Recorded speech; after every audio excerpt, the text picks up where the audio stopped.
it is nice to have you, Gabriel Wollner, in Paris, and we're quite happy to discuss with you not only about the paper you're going to present in the seminar, but also more broadly about your conception of moral normative philosophy. Could you say for a start a few words about how you came to be interested in the theme of sovereign debt? Yeah, sure. One reason, of course, was that the issue of sovereign debt figured prominently on the news in the aftermath of the financial crisis starting in 2007.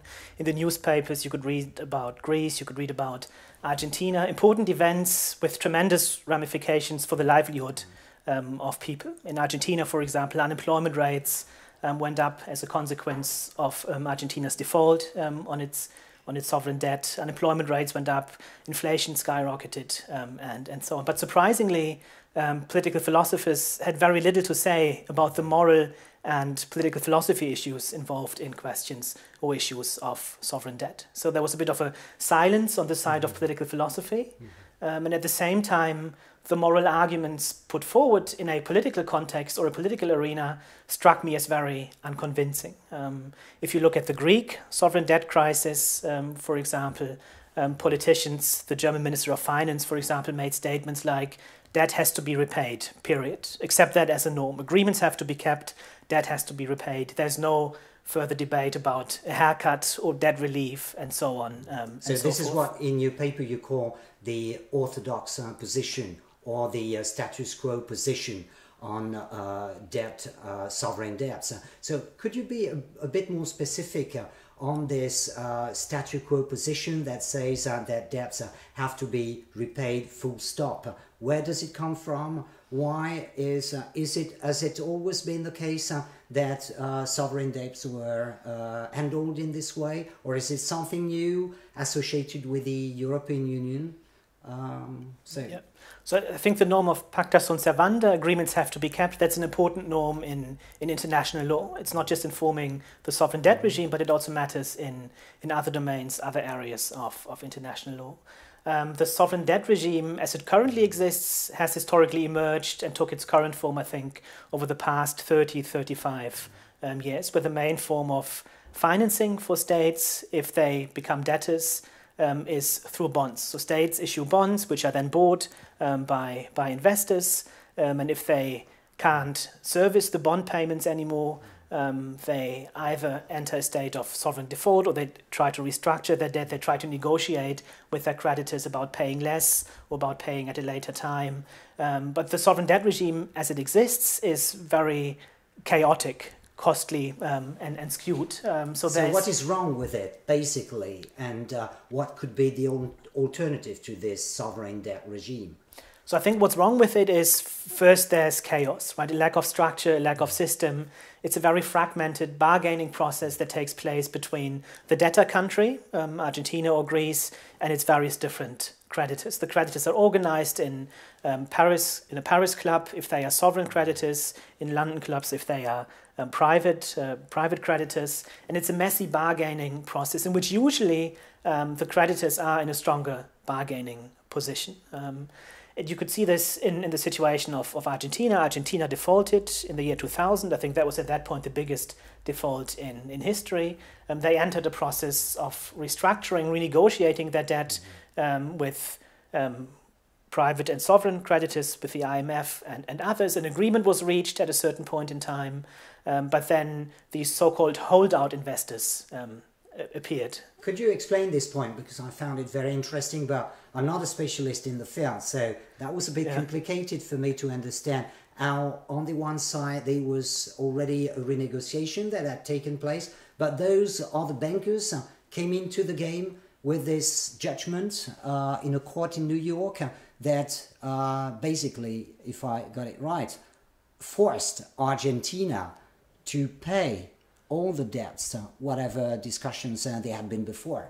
So how come? Yeah, it's a bit of a complicated... I'm not an economist myself, so it's the philosophy perspective, trying to make sense of what's going on in public policy and finance. So I think the problem, as I understand it, was Argentina had many creditors. They negotiated a restructuring and exchange of debt instruments with some. So say you hold a bond that I issued, I should repay $100. We negotiate that I only pay you back 50 because I can't pay back the full amount.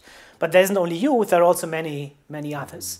So we negotiate an agreement, maybe I even negotiate an agreement with the majority of bondholders, which in theory should be binding for everyone, also the other creditors. But then these other creditors who bought the impaired bond on the so-called secondary market, they bought the bond after the restructuring had already started. They showed up and they demanded the full repayment. They said, oh, we're not satisfied with the $50, we want the full $100 back. And then the courts ruled that Argentina has to pay the $100 to these others, to the so-called holdout investors, which again meant big financial trouble for Argentina. But it took ages. It took almost 15 years until the debt saga of Argentina was finally settled, coming with tremendous economic costs for the people of Argentina, a stronger bargaining position for the creditors, a very chaotic and, I said, costly and skewed process for both parties involved, actually. But the underlying normative assumption was pacta sunt servanda, agreements have to be kept, debt has to be repaid. That's, I think, the normative orthodoxy in the context of sovereign debt. You say you're not an economist, but you're a philosopher. So could you tell us a bit more about what it means to be a normative philosopher entering the field of finance, or it could also be entering the field of taxation, because you're also interested in taxation. You've written other papers on this topic. So what does it mean, and why, according to you, we definitely need the input of normative philosophers on those matters? Yeah. So as somebody working in normative political theory or philosophy, you ask different questions than the questions the economist would ask, right? So you're interested in questions of justice. What would a just solution be? What would a just process of restructuring, for example, look like? So it helps if you understand the economics, if you have an understanding of what's going on. Say you are an informed consumer of the finance and economics part of the newspaper. Maybe you can read an economics textbook or understand the basics, at least, of what is going on. But you ask different questions, and there are things which you might find fishy, or where you start thinking about from the point of view of a philosopher. So here's an example, maybe. So pacta sunt servanda, agreements have to be kept. That intuitively seems like a perfectly fine norm. If we make an agreement to meet for lunch at a certain time, I better keep the agreement, right? Agreements have to be kept. Now, I think the mistake that politicians, maybe economists, maybe lawyers make is they take this norm, which seems to be a perfectly fine norm in an interpersonal context, and just straightforwardly assume that the same norm applies where the parties interacting aren't actually individuals. It's not you and me, but it's different sovereign states, or even multilateral institutions, the European Union, the IMF, and a state. But if you think about it properly, many complications arise if you just take the norm from an individual context and apply it in a context where collective actors like states are the relevant players. And it's not at all clear that the norm keeps its normative force. The number of complications that come up. Could you be more specific on those complications and explain why or how the present international system in matters of debts could be reformed along the lines of justice and normative preoccupations? Yeah. So here's one of the complications that arises with the norm of pacta sunt servanda, and then in the second step, I said a little bit about the reform prospects. So if you go to the bank, you take out a loan, and you agree that you repay the loan in 10 years' time, you are the one who takes out the loan. You are the one who's obligated to repay the loan, and you are benefiting in the meantime. You buy a house, let's say. But if you look at the state, the story is much more complicated. Who exactly is obligated to repay the loan, the bond, in 10 years' time? Probably the citizenry through taxation. The state taxes its citizens, and that's how the state repays the loan in the future. But the composition of the citizenry will have changed over the course of 10 years.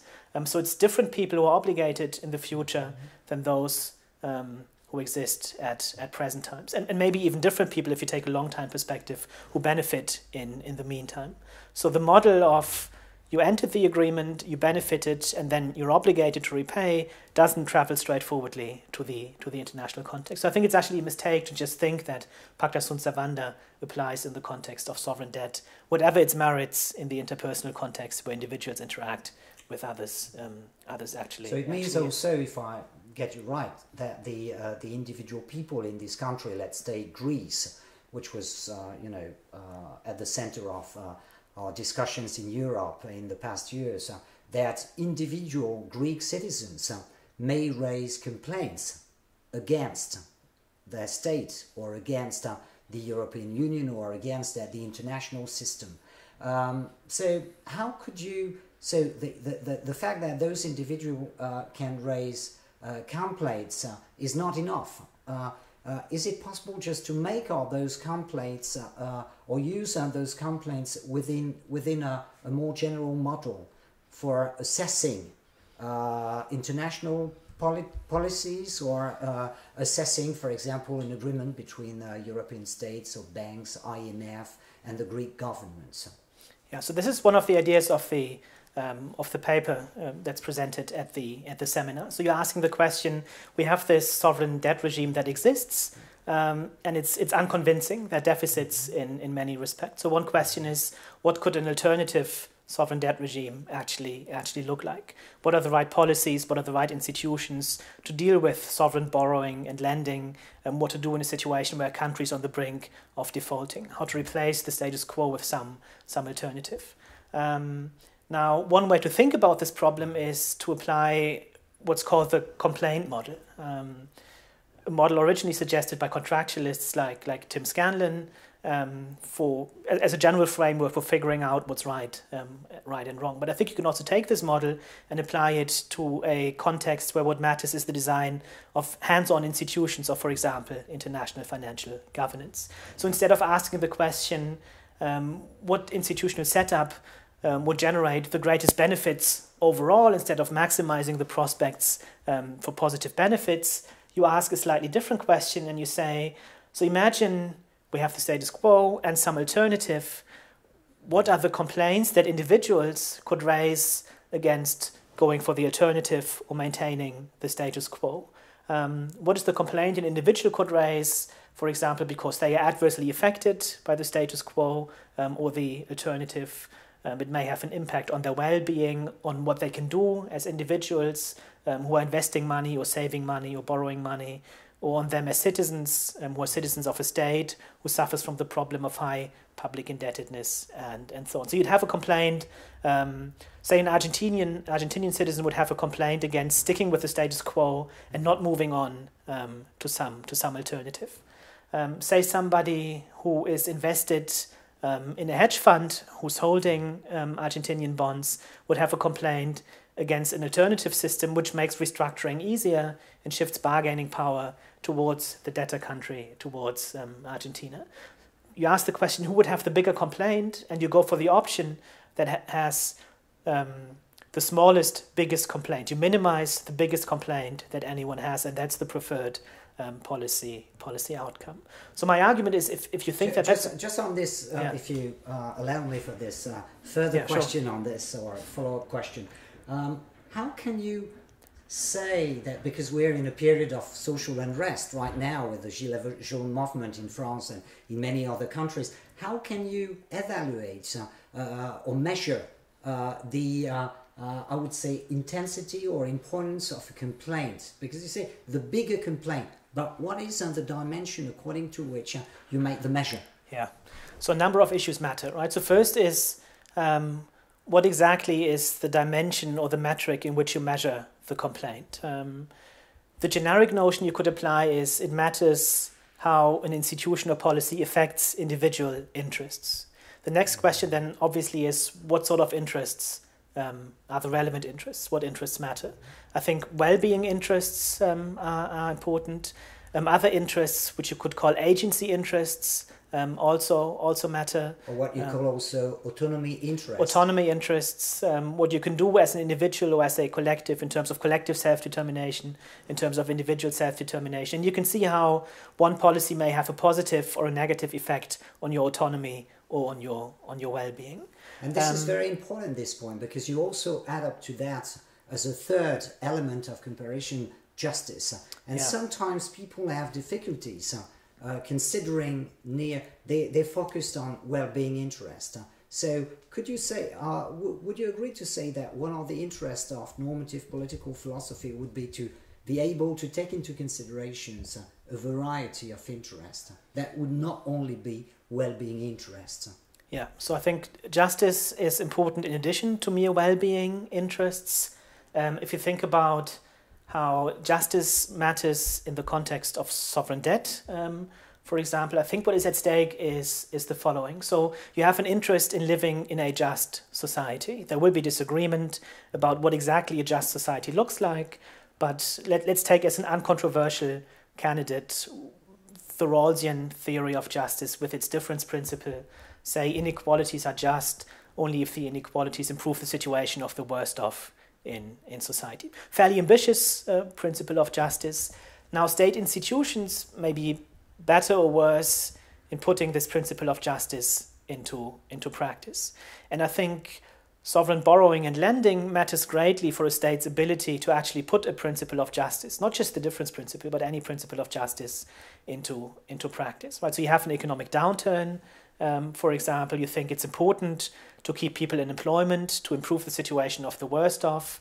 You don't want to raise taxes because you are in a difficult economic situation already. What you'll have to do as a state is go to international financial markets, borrow money, use it, invest it, and so on, to secure justice, to put justice into practice in your domestic context. In the present situation, because President Macron talked yesterday, and just trying to, and indeed, I mean, one of the solutions seemed to be just to give more money to the people who are needing the money. So he's taking into consideration the well-being dimension of the problem, but is he really taking into consideration the two other elements, which are autonomy, giving more agency to the people, and could you be more specific on that? And also justice considerations that tend to be or seem to be also at the center of the discussion and of the unrest.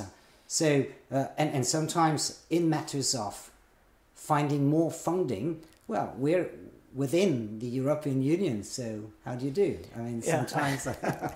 I don't want to get too much into the details of French politics. Also, I don't know what exactly that was Macron just an example, said last just night. To characterize more the difference between the three criteria. And what means of politics, and that would take into consideration also this problems of autonomy, agency. That the people, agency, I need to use my car to go to. It's a problem of agency to a certain extent, is it?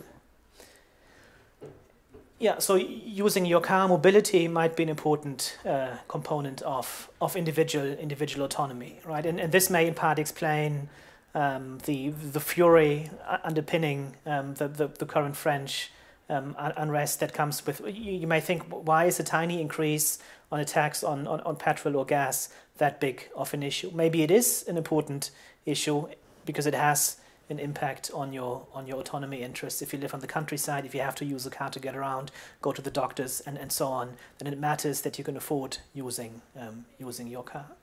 To distinguish more between the well-being dimension and the justice dimension, an easy proxy, maybe too simple a proxy for well-being could be GDP growth and so on, but that ignores the question of how growth or GDP is distributed within the population, right? This raises questions of justice. I mean, you could have high growth rates, high GDP levels, but these being distributed very unevenly within the population, giving rise to questions of distributive justice.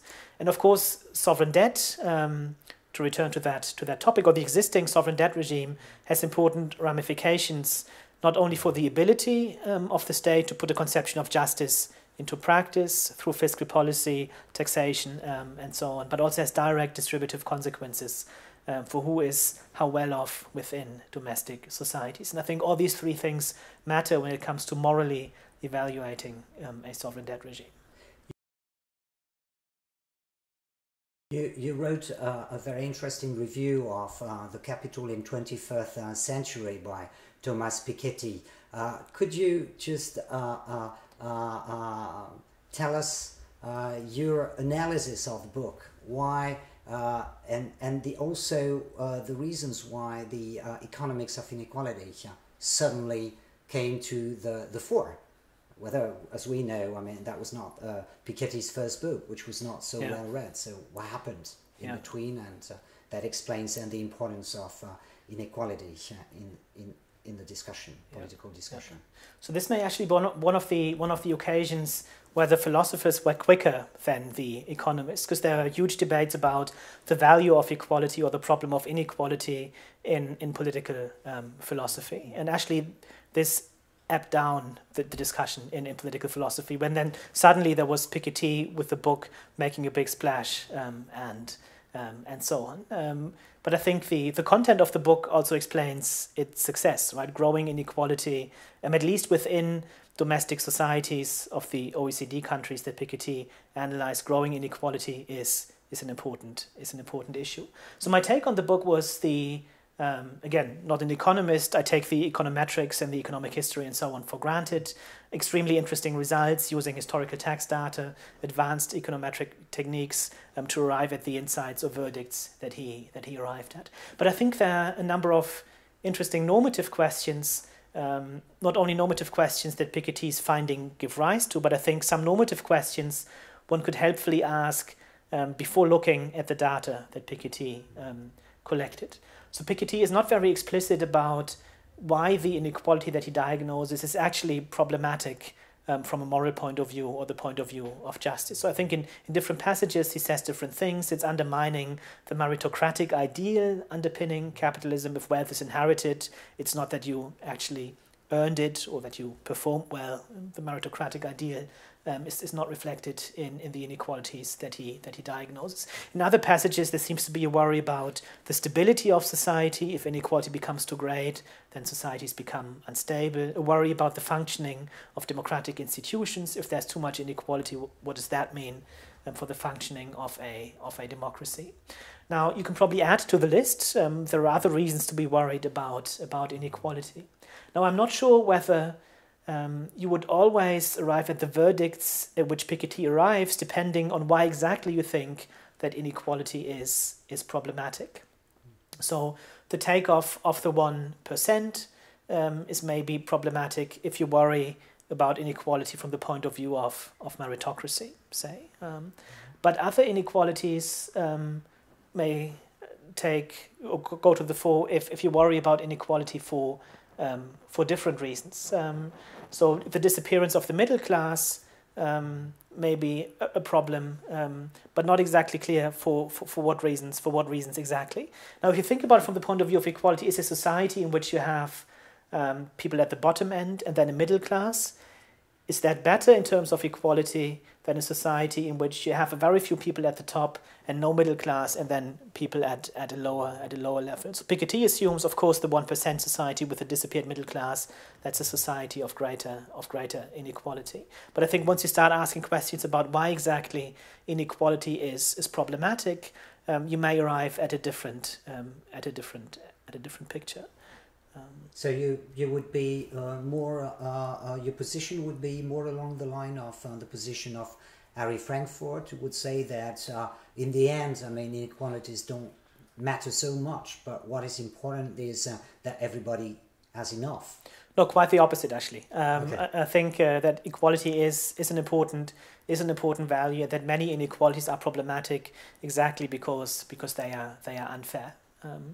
So I would subscribe to the more ambitious, sometimes called Luc egalitarian principle, that nobody should be worse or better off than anybody else through no fault or choice of his or her own. It's not just important that everyone has enough, but inequalities even beyond the level of sufficiency matter, because these inequalities, for example, are unfair.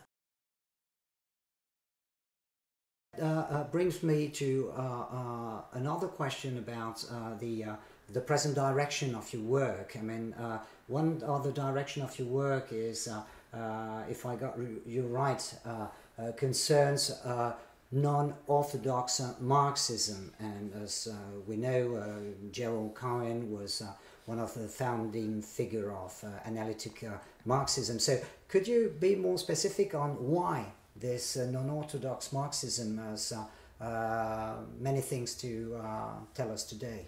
Yeah. So I think there is a more academic reason and a more practical reason. Just thinking about it from the point of view of academic interest, I think there's an important strand in Marxism which has been neglected by the analytical Marxists. They've worked on Marx's theory of history, for example, on the notion of exploitation.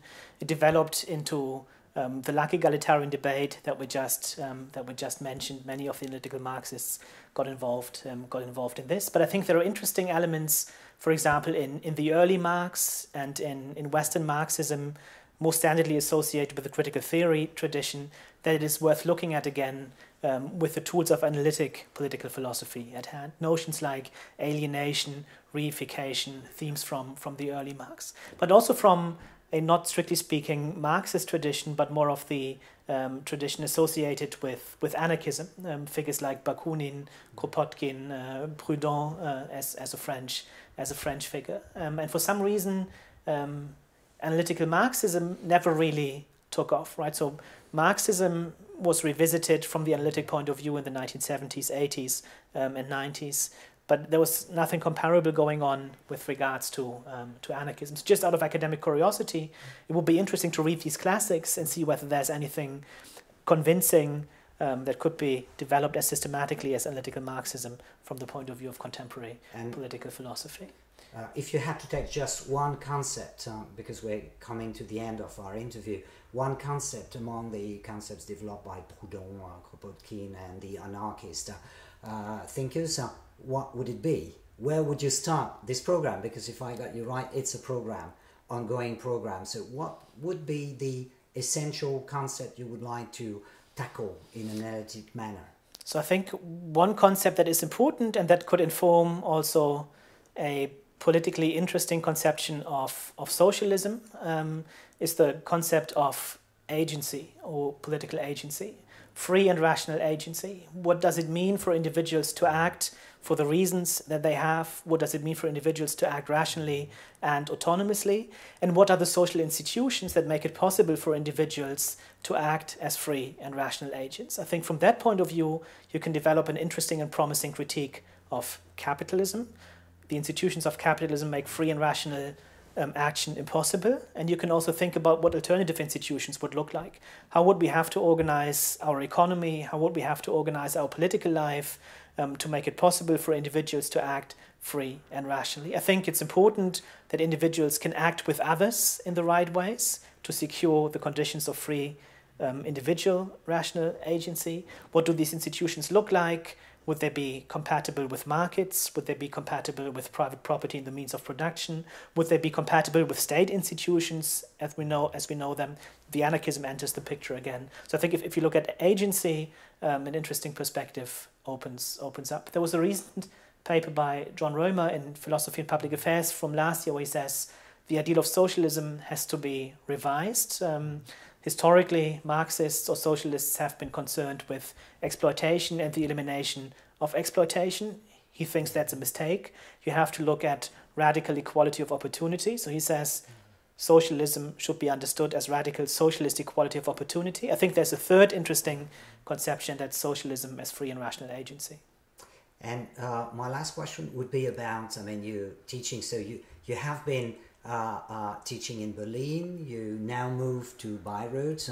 Could you just tell us something about how you think the agency of students in higher education and maybe in your new university or in the Humboldt could be implemented? What could we do, as scholars or professors in philosophy, just to try and educate our students in the direction of more agency?